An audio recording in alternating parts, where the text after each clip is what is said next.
Markedet for sociale sundhedsydelser boomer, altså ydelser, hvor man for eksempel holder øje med sit blodtryk eller tæller kalorier via mobiltelefonen. Især USA er på forkant med udviklingen. Min kollega fra P1's teknologimagasin Harddisken har været i Washington, hvor han har besøgt en konference om det nyeste nye. So in the kit, what you will find, it's the devices and also a hub. I Boston Life Labs basale pakke findes der 3 måleapparater. Blodtryksmåler, øretermometer og en vægt, og så en central kommunikationsenhed, der kan tale trådløst med måleapparaterne via Bluetooth. So each device in the package comes with a key like that. And so when the patient receives the hub, just have to plug it like this. And that's it. And then for the device to communicate with the hub, just have to take the key and plug it in the hub. It's that simple, and then it's ready to work. So Patienten sætter ganske enkelt blodtryksmåleren på sit håndled og starter apparatet. So it's done. It has taken my measure. Don't look at it because I'm very stressed. And so here it comes, the signals, the blue signals, which means the box is receiving all the information. Alle målingerne sendes til en sikker server, hvor lægen kan logge på og uden at forlade sit kontor følge med i patienternes helbredstilstand. Basically what we provide, it's a complete end-to-end solution to help a doctor monitor the health of their patient at home. Vil man have en mere elegant løsning, kan alle apparaterne i øvrigt bruges via en avanceret mobil, altså en smartphone. So it's exactly the same principle of the information. The devices send the information to the mobile phone using Bluetooth technology, and then the mobile phone uses GSM network to send all the information to the server. So exactly the same as the hub, except it's your mobile phone. Anders Nielsen, du er fra Harddisken her, P1's teknologimagasin. Det er dig, der har været over til den her messe. Hvad går alle de her mobile sundhedstjenester ud på? Det handler jo om i bund og grund at takle 2 udfordringer. Den ene er, at vi ikke har helt så mange penge til sundhed, som vi gerne vil have, og at vi får en stadig stigende befolkningsgruppe, som kræver en eller anden form for let pleje. Altså typisk ældre, som gerne vil blive hjemme, og som ikke skal belaste sundhedssystemet alt for meget. Det er den ene gruppe.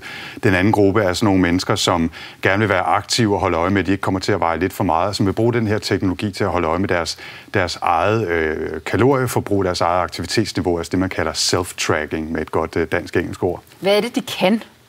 I bund og grund så måler de på forskellige kropslige faktorer. Det kan være puls eller blodtryk, som vi lige så her, eller det kan være overfladespændingen i huden, eller ganske simple bevægelser, ligesom i en skridttæller, som man finder i mange mobiltelefoner.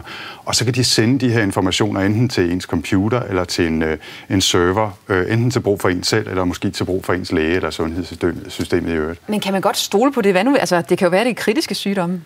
Det er klart, at hvis man er alvorligt syg, så skal man ikke bare sidde derhjemme med en blodtryksmåler eller en pulsmåler på håndledet, og så er den hellige grav velforvaret. Det er klart, at har man alvorlig tilstand, så skal man selvfølgelig gå til lægen, sådan som man plejer. Men de her sådan lidt lette udfordringer, hvor man måske lige vejer 10 kilo for meget, eller i virkeligheden skal overvåge, som ens blodtryk er ved at blive lidt for højt i en periode, så er det perfekt til den her slags ting. Og nu vi taler om det, så har du jo også noget der på armen. Hvad i alverden er det for noget? Det her, det er en aktivitetsmåler, kan man sige, som er sådan lidt der i feltet mellem forskning og personlig brug. Det her, det er den store model. Den får så også noget mindre. Men den måler blandt andet overfladespændingen i min hud. Den måler varmeudstrålingen fra min hud, og så har den accelerometer i, og måler simpelthen, hvor meget jeg bevæger mig. Og det kan bruges til for eksempel at se, hvor mange kalorier jeg forbrænder, og hvor hurtigt jeg bevæger mig i hverdagen osv. Ja, for du har jo rent faktisk gået rundt med den et par dage, og vi har trukket lidt data ud af den. Ja. Og som seerne kan se her, så kommer der en masse grafer ud af det. Prøv at se her i starten, lying down, 7 timer og 14. Hvad betyder sådan noget? Hvad kan man få ud af det? Altså, det man blandt andet bruger det her armbånd til, det er søvnforskning, for at finde ud af, at man sover nok, og man sover godt nok.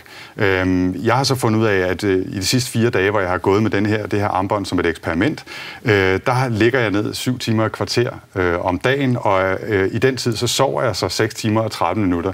Det kan jo så være, fordi jeg tager mig en lille eftermiddagslur også, når jeg kommer hjem fra arbejde, eller hvad det nu er. Men det er nogle, bare nogle af de helt basale data, man kan hive ud af den her. Så kan man også se, der er noget her på vores skema, der hedder rigorous og very vigorous. Og her har vi et overblik over, hvordan du har bevæget dig her i løbet af de sidste 4 dage. Hvad viser de her toppe? Det ser ud til, at der har været gang ind på nogle korte tidspunkter. Hvad viser det? Jamen, jeg træner 3 gange om ugen, sådan som så mange andre gør, nede i et motionscenter, og man kan se på nogle af de her toppe, altså det er der, hvor jeg i en times tid har været nede og stå på trappemaskinen, eller cyklet på arbejde og cyklet rigtig hurtigt. Men altså prøv at høre, Anders Jørgensen, hvorfor i alverden gider man overvåge det her?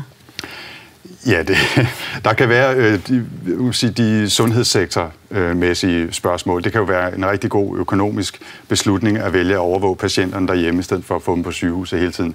Jeg vælger at gøre det her, fordi jeg synes, det er sjovt, og fordi det kan være en måde for mig at få hjælp til at sige, at jeg vil måske gerne lige tabe mig 1 kilo. Hvor meget forbrænder jeg egentlig i løbet af en dag?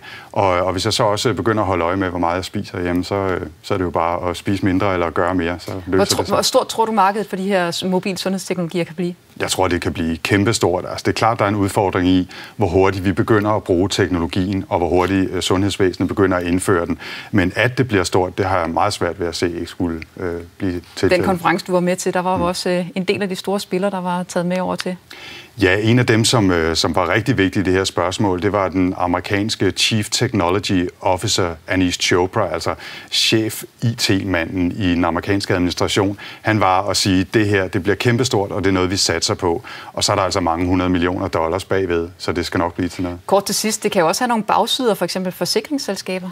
Ja, man kan jo frygte, at teknologien skal blive misbrugt. Det er selvfølgelig altid en risiko, og det kunne jo ende der, hvor man for at få en lav risiko skal indvillige i at gå omkring med sådan en armbånd, så ens forsikringsselskab kan se, at man ikke bare sidder derhjemme og piller navle og bliver tyk og fed. Det må vi da ikke håbe sker lige foreløbig. Tak skal du have, Anders Jørgensen, og man kan høre rigtig meget mere om det her i Harddisken i de kommende uger.